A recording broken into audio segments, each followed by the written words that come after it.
ശബരിമല സ്വർണ്ണ കൊള്ളക്കേസിൽ സ്വർണ്ണപ്പാളികളും സ്വർണം റിക്കവറി ചെയ്തതും തമ്മിൽ ബന്ധപ്പെടുത്തുന്നതിനുള്ള ശ്രമം VSSCയിൽ പരാജയപ്പെട്ട് ഇപ്പോൾ അത് ബാബ ആറ്റമിക് റിസർച്ച് സെൻറ്ററിലേക്ക് അയച്ചിരിക്കുന്നു എന്ന് പറയുന്നു. പക്ഷേ ഇതൊക്കെ എന്തിനു വേണ്ടിയാണെന്നാണ് എനിക്ക് മനസ്സിലാകാത്തത്. കാരണം ഈ സ്വർണം ഒന്ന് കാർബൺ ഡേറ്റിംഗ് ആണെങ്കിൽ ഇത് ഏകദേശം 500 വർഷം മുതൽ 60,000 വർഷം വരെയുള്ള കാര്യങ്ങളാണ് കാർബൺ ഡേറ്റിങ്ങിലൂടെ അറിയാൻ സാധിക്കുന്നത്. അപ്പോൾ കാർബൺ ഡേറ്റിംഗ് ഈ 30-35 വർഷം ഉള്ള സാധനങ്ങളിൽ നടത്തുക സാധ്യമല്ല എന്ന് ആദ്യമേ തന്നെ പറയാൻ പറ്റും. അടുത്തതായിട്ടുള്ളത് ഈ സ്വർണ്ണപ്പാളികൾ ഉണ്ടാക്കുന്നതിന് ആ കൊടുത്ത സ്വർണം 22-24 കാരറ്റ് സ്വർണമായിരിക്കാം, അല്ലെങ്കിൽ 18 കാരറ്റൊക്കെ ആയിരിക്കാം. ഏതായാലും ആ കൊടുത്ത സ്വർണത്തിൽ ചെമ്പ് പോലുള്ള മറ്റ് സാധനങ്ങൾ ചേർത്ത് ആണ് അത് പാളികളാക്കി രൂപാന്തരപ്പെടുത്തി അതിനുശേഷം അത് പൊതിയാനായിട്ട് ഉപയോഗിക്കുന്നത്. ആ പാളികൾ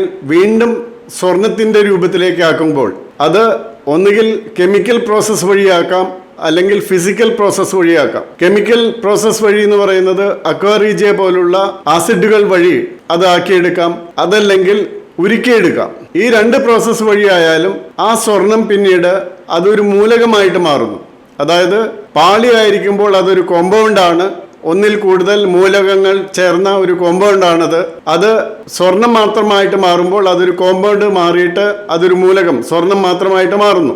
അത് തമ്മിൽ വീണ്ടും എങ്ങനെയാണ് റിലേറ്റ് ചെയ്യാൻ സാധിക്കുക? ഇതിന് ഒരു ഉദാഹരണം പറഞ്ഞാൽ, ഇപ്പം നമ്മൾ സാധാരണ മോഷണ കേസുകൾ ഉണ്ടാകാറുണ്ട്. ഇപ്പോൾ നടന്നു പോകുന്ന സ്ത്രീകൾ അല്ലെങ്കിൽ വീട്ടിൽ ഉള്ള സ്ത്രീകളുടെയൊക്കെ മാല പൊട്ടിച്ചു കൊണ്ടുപോകാറുണ്ട്. അങ്ങനെ പൊട്ടിച്ചു കൊണ്ടുപോകുന്ന സമയത്ത് പലപ്പോഴും സ്ത്രീകൾ ഒരു ഭാഗം അവരുടെ കയ്യിൽ പിടിക്കുകയും കള്ളന് ഏകദേശം 3/4 ഭാഗമോ പകുതി ഭാഗമോ ഒക്കെ കള്ളൻ പിടിച്ചു പറിച്ചു കൊണ്ടുപോകുന്ന കേസുകളിൽ ആ സ്വർണം അയാൾ കൊണ്ടുപോയി ഇങ്ങനെ സ്വർണം വാങ്ങി കുറഞ്ഞ വിലയ്ക്ക് വാങ്ങി അത് ഉരുക്കി സ്വർണമാക്കി വിൽക്കുന്നവരുടെ കയ്യിലാണ് എത്തിക്കുക.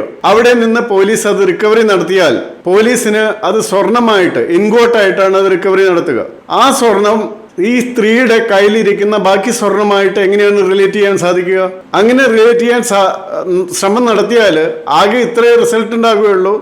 അവിടെ റിക്കവറി നടത്തിയ സ്വർണവും സ്ത്രീയുടെ കയ്യിൽ ബാക്കിയുള്ള സ്വർണവും തമ്മിൽ നേരിട്ട് ശാസ്ത്രീയമായ ഒരു ബന്ധം ഇല്ല എന്ന് തെളിയിക്കുക മാത്രമേ ചെയ്യാൻ പറ്റുള്ളൂ. അത് കള്ളന് പ്രയോജനകരമാണ്.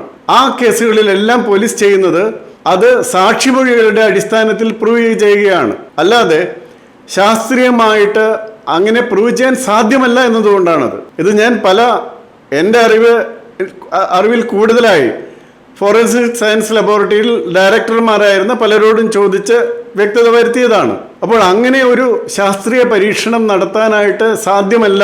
അത് ഇതുകൊണ്ടാണ്. കാരണം സ്വർണം ഒരു ആഭരണമോ മറ്റേതെങ്കിലും സാധനങ്ങളുമോ ആക്കുമ്പോൾ അതിൽ മറ്റ് മെറ്റലുകൾ ചേർത്ത് അതൊരു കോമ്പൗണ്ടാക്കി, സ്വർണത്തിൻ്റെ കോമ്പൗണ്ടാക്കി അതിൽ മാത്രമാണ് അത് വർക്ക് ചെയ്യാൻ സാധിക്കുകയുള്ളൂ. ഇതൊരു സ്വർണ്ണപ്പണിക്കാരനോട് ചോദിച്ചാലും പറഞ്ഞു തരും. അപ്പോൾ അതുകൊണ്ട് സ്വർണ്ണപ്പാളികയിൽ എത്ര സ്വർണമുണ്ടെന്നാണ് ഇനി അടുത്ത കാര്യം.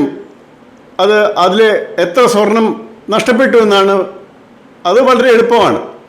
കാരണം ഇപ്പോൾ ഉള്ള സ്വർണ്ണപ്പാളി, ബാക്കിയുള്ള സ്വർണ്ണപ്പാളി അതിൻ്റെ ഒരു ഭാഗം എടുത്ത് അതിൽ നിന്ന് ഈ 2 പ്രോസസ്സ് വഴി സ്വർണ്ണമാക്കിയെടുത്താൽ, അതല്ലെങ്കിൽ നമ്മൾ സ്വർണം റിക്കവറി ചെയ്തെടുത്ത് ഏത് പ്രോസസ്സാണ്, ഉരുക്കിയാണോ അല്ലെങ്കിൽ കെമിക്കൽ പ്രോസസ്സ് വഴിയാണോ അത് വീണ്ടും സ്വർണ്ണമാക്കിയതെന്ന് ആ പ്രോസസ്സ് വഴി സ്വർണ്ണമാക്കിയാൽ എത്ര സ്വർണം കിട്ടുമെന്ന് കണ്ടെത്തിയാൽ അതനുസരിച്ച് ഇവിടെ നിന്ന് നഷ്ടപ്പെട്ട പാളികളുടെ തൂക്കവും റിക്കവറി നടത്തിയ സ്വർണത്തിൻ്റെ തൂക്കവും കമ്പയർ ചെയ്താൽ തന്നെ അതിലെത്ര സ്വർണം ഉണ്ടായിരിക്കേണ്ടതാണ്, അതിലെത്ര സ്വർണം ഇപ്പോൾ ലഭ്യമായി എന്ന് പറയാൻ പറ്റും. അതല്ലാതെ ഇത്തരം കേസുകളിൽ കിട്ടിയ സ്വർണവും സ്വർണ്ണപ്പാളിയും തമ്മിൽ കമ്പയർ ചെയ്യാൻ താരതമ്യം ചെയ്ത് അവ തമ്മിൽ ബന്ധമുണ്ടെന്ന് സ്ഥാപിക്കാൻ ശ്രമിച്ചാൽ ബാർക്കിലല്ല, ലോകത്തിലെ ഒരു ലബോറട്ടറിയിലും അത് ചെയ്തു തരാനായിട്ട് സാധ്യമല്ല. ഇനി മറ്റൊരു കാര്യം എനിക്ക് പറയാനുള്ളത്, VSSC പോലെയോ ബാർക്ക് പോലെയുള്ള ശാസ്ത്രീയ ഗവേഷണ കേന്ദ്രങ്ങൾ ഇങ്ങനെയുള്ള കളവ് കേസുകളിൽ ഉൾപ്പെടുത്തുന്നത് വളരെ തെറ്റായ രീതിയാണ്. കാരണം അവിടുത്തെ ശാസ്ത്രജ്ഞർ വളരെ ശക്തമായ രീതിയിലുള്ള ഗവേഷണങ്ങൾ നടത്തുകയും റോക്കറ്റുകളും അതുപോലുള്ള മറ്റു കാര്യങ്ങൾ ഉണ്ടാക്കുകയും ചെയ്യാനും സമയം വിനിയോഗിക്കേണ്ടവരാണ്. ഇപ്പോൾ ഇത്തരം കേസുകളിൽ സയൻറ്റിഫിക് എവിഡൻസ് കൊടുക്കേണ്ട ആൾക്കാർ ഓരോ കേസിനും കോടതിയിൽ വന്ന് സാക്ഷിമൊഴി നൽകണം. ഇനി ഇത് കോടതിയിലെത്തുമ്പോൾ ഈ ബാർക്കിലെയും VSSയിലെയും ഇത് പരിശോധിച്ച ശാസ്ത്രജ്ഞരെ സാക്ഷികളായിട്ട് വിളിച്ചാൽ അവർ സാക്ഷിക്കൂട്ടിൽ വന്നു നിന്ന് മൊഴി പറയാനായിട്ട് സമയം കൊടുക്കണ്ടേ? അപ്പോൾ അവരുടെ വളരെ പ്രഷ്യസായിട്ടുള്ള സമയം എന്തിനാണ് ഇങ്ങനെ വേസ്റ്റ് ചെയ്യുന്നത്? കാരണം ഇതിൽ ഒന്നും കണ്ടുപിടിക്കാനായിട്ട് ആ രീതിയിൽ സാധ്യമല്ല.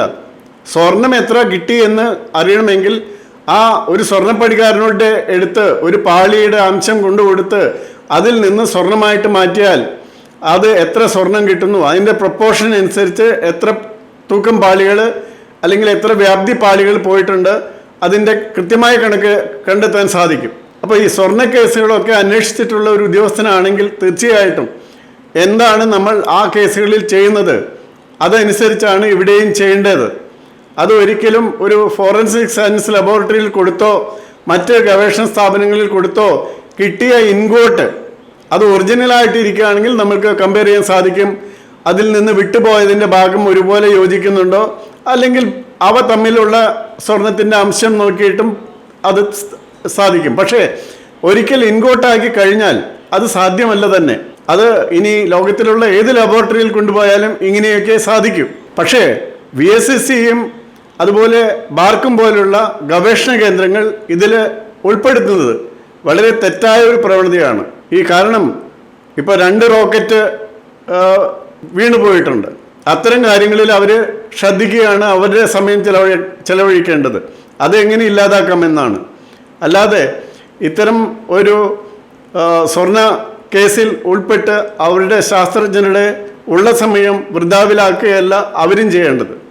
അതുകൊണ്ട് എനിക്ക് പറയാനുള്ളത്, ഇതിൽ ആദ്യമായിട്ട് എന്താണ് ഉദ്ദേശം? എത്ര സ്വർണമാണോ നഷ്ടപ്പെട്ടതെന്ന് അറിയണമെങ്കിൽ ഒരു സ്വർണ്ണപ്പണിക്കാരൻ്റെ അടുത്ത് ഒരു ചെറിയ ഷീറ്റ് സ്വർണ്ണപ്പാളി കൊടുക്കുക, അയാളോടത് ഉരുക്കി സ്വർണ്ണമാക്കാൻ പറയുക, അല്ലെങ്കിൽ കെമിക്കൽ പ്രോസസ്സ് ആണെങ്കിൽ കെമിക്കൽ പ്രോസസ്സ് വഴി സ്വർണ്ണമാക്കാൻ പറയുക. ആ സ്വർണം എത്രയുണ്ടെന്ന് നോക്കുക, അതിൻ്റെ പ്രൊപ്പോർഷൻ കണക്കാക്കുക, അതനുസരിച്ച് മൊത്തം എത്ര പാളികൾ, എത്ര സ്ക്വയർ ഫീറ്റ്, എത്ര സ്ക്വയർ ഇഞ്ച്, അല്ലെങ്കിൽ എത്ര തൂക്കം പോയി അതനുസരിച്ച് എത്ര സ്വർണം നഷ്ടപ്പെട്ടിട്ടുണ്ടെന്ന് കണക്കാക്കുക. ഇതാണ് ചെയ്യേണ്ടത്. അതുകൊണ്ട് എങ്ങനെയാണ് ഈ ഇൻവെസ്റ്റിഗേഷൻ പോകുന്നത് എന്ന് അത്ഭുതകരമായിരിക്കുന്നു. പക്ഷേ ഇൻവെസ്റ്റിഗേഷൻ എന്തോ പോകട്ടെ, അതിന് VSSയെയും ബാർക്കിനെയും പോലുള്ള ഗവേഷണ കേന്ദ്രങ്ങളെ ഉൾപ്പെടുത്തി അവരുടെ അമൂല്യമായ സമയം നഷ്ടപ്പെടുത്തുകയും രാജ്യത്തിൻ്റെ സുരക്ഷയെ ബാധിക്കുന്ന വിധം അവരുടെ ശ്രദ്ധ തിരിച്ചുവിടുകയും അവരെ കോടതികളിൽ വിളിക്കേണ്ടി വരുന്ന സാക്ഷികളാക്കി മാറ്റേണ്ടി വരികയും ചെയ്യുന്നത് വളരെ തെറ്റായ ഒരു കാര്യമാണെന്നാണ് എനിക്ക് തോന്നുന്നത്. അതുകൊണ്ട് അതിൻ്റെ മേധാവികൾ തന്നെ നിരസിക്കേണ്ടതായിരുന്നു ഇത്തരം കാര്യങ്ങൾ വരുമ്പോൾ. ഇത് ഞങ്ങൾ ചെയ്യേണ്ട ജോലിയല്ല, ഞങ്ങൾക്കിതിൽ യാതൊന്നും ചെയ്യാനില്ല എന്ന് പറഞ്ഞ്. കാരണം ഇത് FSLോ അതല്ലെങ്കിൽ സാധാരണ സ്വർണ്ണപ്പണിക്കാരോ ചെയ്യേണ്ട ഒരു ജോലിയാണ്. ഇത് അങ്ങനെ ചെയ്യണമെങ്കിൽ തന്നെ എന്തായാലും അതിൻ്റെ വ്യത്യസ്ത കാര്യങ്ങളാണ് ഞാൻ പറഞ്ഞത്. നിങ്ങൾക്ക് മനസ്സിലായി കാണും എന്ന് വിശ്വസിക്കുന്നു.